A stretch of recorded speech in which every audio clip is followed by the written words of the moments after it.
Olha, se você acompanha as notícias de política em qualquer veículo, seja aqui no Plantão Brasil ou em qualquer outro canal, na TV, rádio, jornal, você deve estar sabendo que o pessoal da terceira via acredita que se o Bolsonaro não estiver na eleição, o Lula perde, porque qualquer um da terceira via chega no segundo turno e ganha do Lula. Pois bem, eu comecei a falar aqui que o TSE, dependendo da conjuntura política nos próximos meses, vai fazer, às vezes, a terceira via e tirar o Bolsonaro da eleição. Ontem, em entrevista a Andréa Sadi, do Globo News, o corregedor do TSE, ex-corregedor do TSE, agora não é mais ele, que é o Luiz Salomão, aquele que na votação da cassação da chapa Bolsonaro-Mourão disse: olha, temos todas as provas, o crime foi cometido, foi financiado por empresários, gastaram milhões, tudo isso, o crime foi cometido, inclusive antes da eleição já estavam cometendo crime, mas não vamos caçar. Pois bem, esse mesmo Luiz Salomão, ele disse: olha, tem uma investigação nossa sobre a live que o Bolsonaro fez atacando a urna eletrônica. Essa investigação vai tornar o Bolsonaro inelegível, tem uma chance muito grande de tornar o Bolsonaro inelegível. Ele não falou exatamente com essas palavras, mas ele até explicou os caminhos para tornar o Bolsonaro inelegível.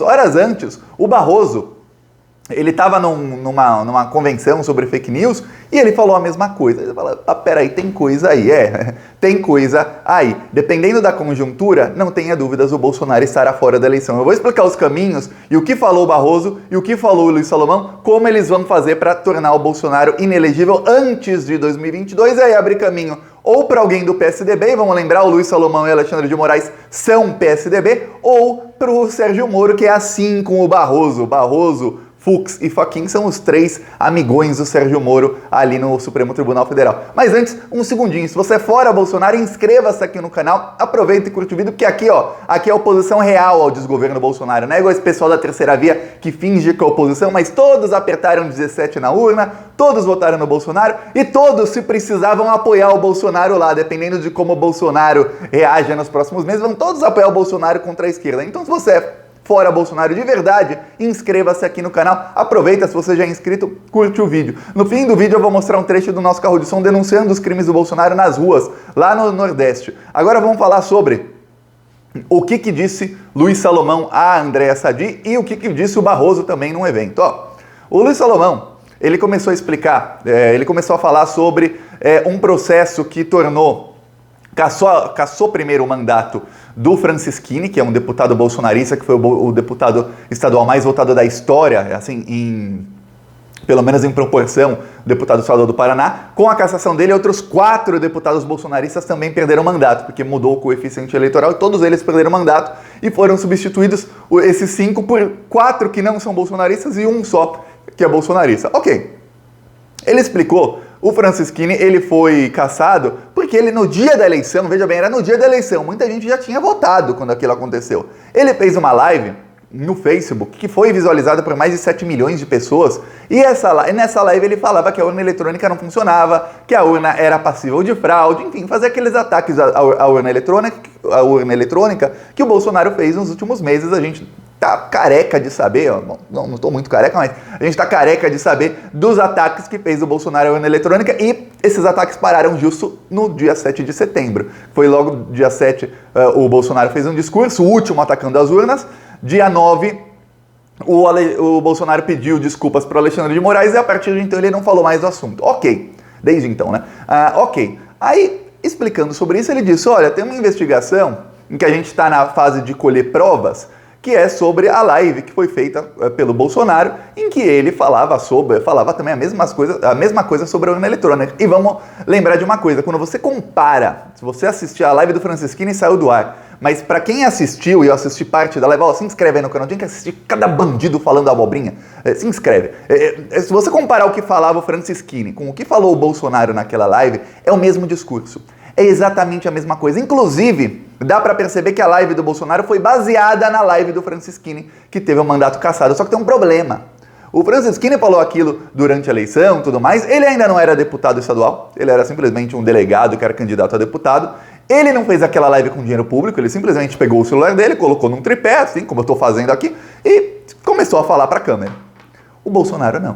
O Bolsonaro, ele usou a estrutura da TV Brasil, que é uma TV pública, ele usou os funcionários da TV Brasil, que são pagos com dinheiro público, para dar informações ao povo, ou seja, para fazer o trabalho deles e não para criar uma live para atacar o sistema democrático do país. E aí o Bolsonaro também usou a estrutura dele de presidência da República e usou o cargo dele de presidente, que faz com que aquela live tivesse muito mais audiência do que uma live normal. Uma coisa é um candidato a deputado fazer uma live atacando a urna, outra coisa é o atual presidente da República fazer uma live dizendo que a urna que o elegeu, não o elegeu uma vez, não, o elegeu 8 vezes, 7 vezes como deputado e uma vez como presidente, que essa urna não funciona. Duas eleições eram ainda voto impresso, mas as outras 5 como deputado e uma como presidente, ele foi eleito pela urna eletrônica. Tá. Aí ele falou aquilo, ele fez o Luiz Salomão falou sobre isso e falou, olha, foi aberto um processo administrativo. Vamos lembrar, esse processo foi aberto de ofício pelo TSE. Não é o Ministério Público Eleitoral que abriu isso. Então não depende nem de procurador, não tem Augusto Aras, não tem nada nisso. Foi um processo aberto de ofício pelo TSE, por quê? Porque o TSE estava sendo atacado por um outro poder, que era o Poder Executivo, no caso o Presidente da República, e o Ministério Público não fez nada. Então o TSE entendeu, olha, quando o Ministério Público se omite, então nós podemos fazer, às vezes, de investigadores e também de julgadores. Claro, o ministro que está investigando, ele pode se declarar suspeito em algum momento.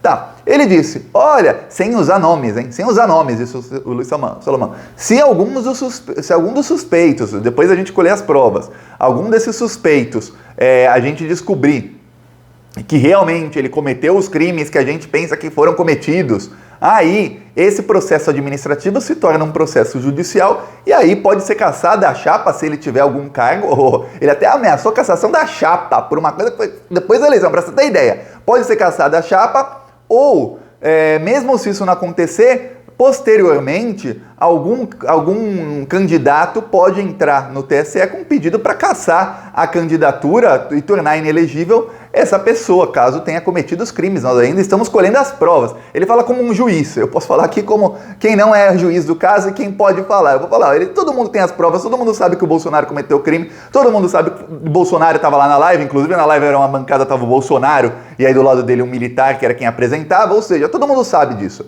Ele está ameaçando o Bolsonaro. Por que ele está ameaçando o Bolsonaro, Thiago? Calma, já chegou lá. Vamos ao Barroso agora. O Barroso estava numa convenção sobre fake news, e o Barroso falou, olha, já avançamos nas fake news porque cortamos a monetização de vários canais que produziam fake news, cortando o dinheiro da produção.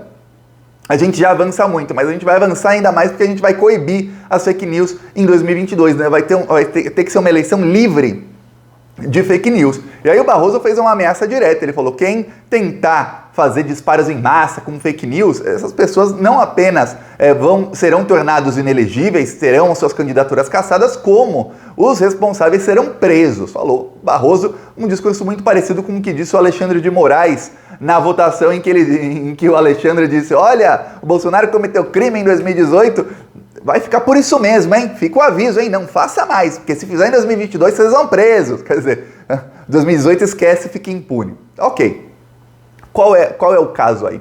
O caso é o seguinte, o mercado financeiro começou a pressionar o Bolsonaro por causa da PEC dos precatórios, que é um calote muito grande e vai soltar uma bomba fiscal gigantesca de mais de 150 bilhões para quem assumir em 2023, seja o próprio Bolsonaro, esperamos que não, ou espero eu seja o Lula, ou algum desses bandidos da terceira via, como Moro, Juiz Ladrão, como Bolsonaro, enfim, algum deles vai ter uma bomba de 150 bilhões em 2023 que chega a 1 trilhão em 2029, quer dizer, o Bolsonaro ele está desagradando o mercado financeiro em muitas coisas e todo mundo sabe que ele está manipulando os preços das ações da Petrobras. Ele fala, tem que baixar o preço do combustível, aí cai. Aí ele fala, não, eu acho que eu vou privatizar, hein, aí sobe. Aí ele fala, não vou privatizar não, isso não está nem no radar, aí cai. Aí fala, vou sim, aí sobe. Pois bem, o que acontece é o seguinte, o mercado financeiro está pressionando o Bolsonaro pelo seguinte, ou você aprova todas as reformas que você prometeu, porque foi isso que fez com que eles apoiassem o Bolsonaro em 2018, e privatiza a Petrobras e os Correios, ou você será descartado, Bolsonaro. E a gente sabe que quando o mercado descarta alguém, é o pior descarte possível. Você vai ser descartado, você vai ser preso, você vai ser completamente silenciado, vão deletar suas redes sociais e todos os seus apoiadores que continuarem contigo também serão. A coisa vai ficar ruim. É isso que eles estão avisando pro Bolsonaro. Então, como o Bolsonaro ele fica naquele lenga-lenga, não vai, mas também não fica no lugar, tá naquela... começou a falar que privatiza, mas não privatiza, estão dando ultimato. Isso é um ultimato não do Luiz Salomão. Quando fala o Luiz Salomão, ex-corregedor do TSE, quando fala o Barroso, presidente do TSE, não são eles que estão falando. São gente como André Esteves. Lembra do áudio do André Esteves? São eles que ligam para o pessoal e falam, ó, diga isso, porque o Bolsonaro está sendo ruim para os meus negócios. Ou seja, se o Bolsonaro, na conjuntura política, ele tiver alguma chance de ganhar do Lula, alguma chance, ele conseguir melhorar um pouquinho a aprovação dele, que tem alguma chance de ganhar do Lula, e ele entregar o que está sendo prometido, aí eles deixam o Bolsonaro até a eleição. Se o Bolsonaro não tiver chance de ganhar do Lula e não entregar o que ele está prometendo, e eu vou te dar um spoiler aqui daqueles, Bolsonaro não vai entregar. E eu duvido que o Bolsonaro chegue a março, abril com alguma chance de ganhar do Lula. Aí, chegando nesses meses aí, março, abril, maio, aí o TSE vai falar, olha, concluímos a investigação, agora vai virar um processo judicial, vamos caçar aqui o Bolsonaro, vamos caçar torná-lo inelegível, caça e torna inelegível, acabou, sai você, descartado. Por quê? Porque a terceira via acredita. E eu venho falando aqui, eu espero que eles não assistam o vídeo até o minuto 11, que eles assistam o vídeo, que o pessoal da terceira via que assiste alguns vídeos, que eu sei que alguns assistem, espero que eles assistam só até uma parte, que eles acreditam que sem o Bolsonaro fica mais fácil para eles não fazem ideia. O Sérgio Moro, por exemplo, anteontem, saiu uma pesquisa dizendo que, olha, se todos os candidatos da terceira via apoiarem o Moro, ele chega a 30% dos votos no primeiro turno e vai para o segundo turno. Veja bem, isso não vai acontecer. Não tem como o Sérgio Moro prender o Ciro Gomes, prender o Mandetta, prender o Dória, prender os outros todos. Não tem, como ele fez com o Lula em 2018, para o candidato dele, que era o Bolsonaro, ganhar. Não tem. Então isso não vai acontecer. Mas eles têm pesquisa sabendo do seguinte, se o Bolsonaro não estiver na eleição, o Sérgio Moro ganha muitos votos. Se o Bolsonaro não estiver na eleição, o Bolsodória e o Eduardo Leite ganham muitos votos. E um deles vai para o segundo turno contra o Lula. E aí eles vão partir para aquele embate de dizer, o Lula é extremo, aqui nós somos o centro democrático.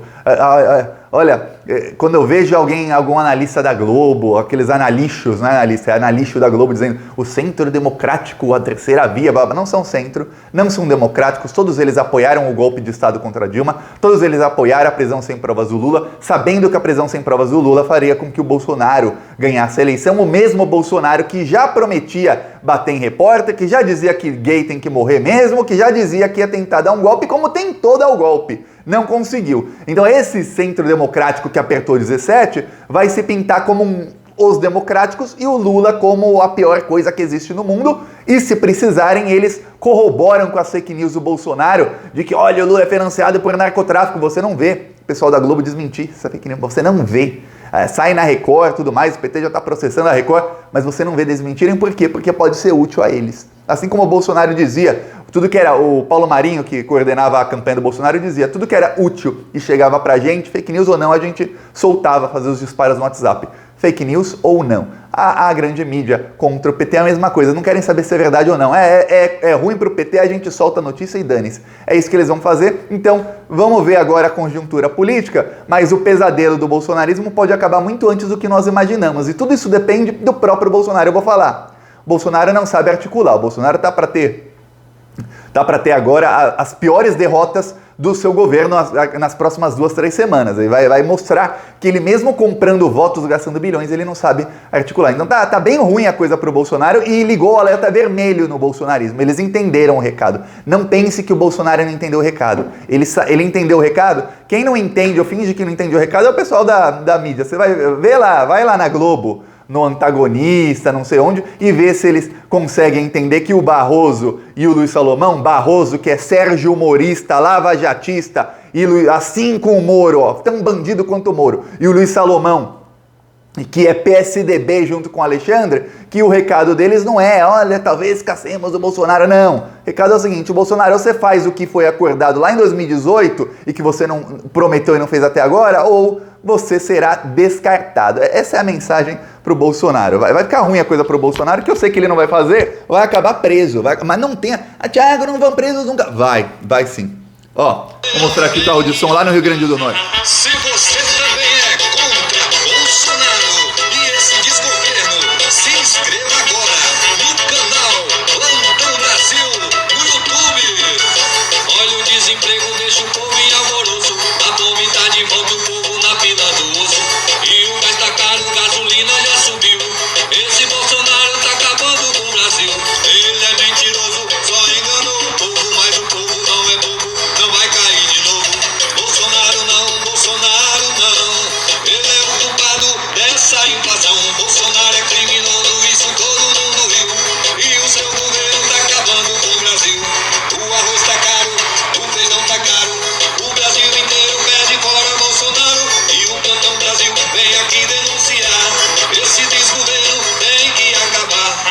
aqui denunciando o Bolsonaro lá nas ruas, já fechamos com ele. Vamos rodar entre hoje, agora, e amanhã vamos rodar em mais 4 cidades, 4 horas cada uma, do Rio Grande do Norte. Também já fechamos Santa Catarina, fechamos a Americana, que o pessoal pediu, fechamos outra cidade. Vamos bater a meta de 10 cidades nessa semana denunciando o Bolsonaro. Quem quiser ajudar, embaixo do vídeo tem o botão Seja Membro. No primeiro comentário deixa o Pix, deixa o PicPay, deixa as minhas outras redes sociais, está no primeiro comentário aí, inscreva-se em todas elas. E também deixo na descrição o segundo canal, que é o canal Thiago dos Reis. Falou!